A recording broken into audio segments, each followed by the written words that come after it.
উপলক্ষে কিন্তু মিছিল করছেন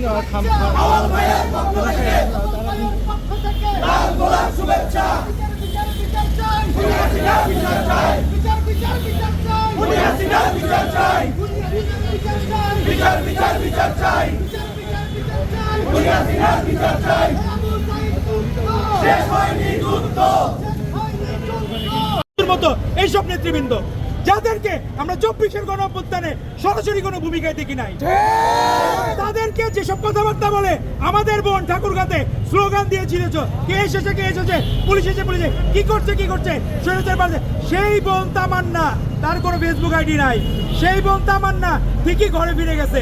যখন আবার দেশের প্রয়োজন হবে সে আবার মাঠে নামবে, কিন্তু সেই তামান্নাদের বিক্রি করে আজকে আমাদের বোন তন্নি 15 জুলাই 2024 যার এই ছোট বাস ধরা যে ছবি, সেই ছবি সারা বাংলাদেশের সকলের হৃদয়কে নাড়া দিয়েছিল।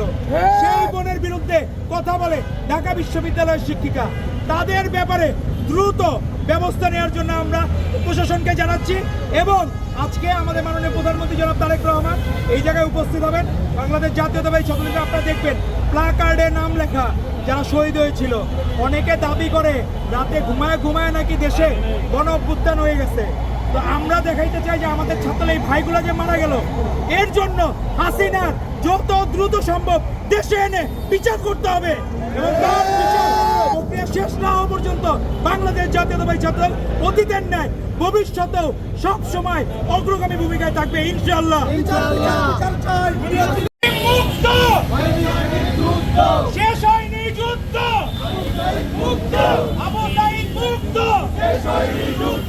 ওসিম সাঈদ মুক্ত, শেষ হয়নি যুদ্ধ, তারেক রহমানের আগমন, শুভেচ্ছা স্বাগতম, তারেক রহমানের আগমন, শুভেচ্ছা স্বাগতম, তারেক রহমানের আগমন, দুনিয়া সিনার বিচার চাই, আমার ভাই বললো কেন, ওসিম আকরাম বললো কেন, রাব্বি বললো কেন, সাইফুল বললো কেন।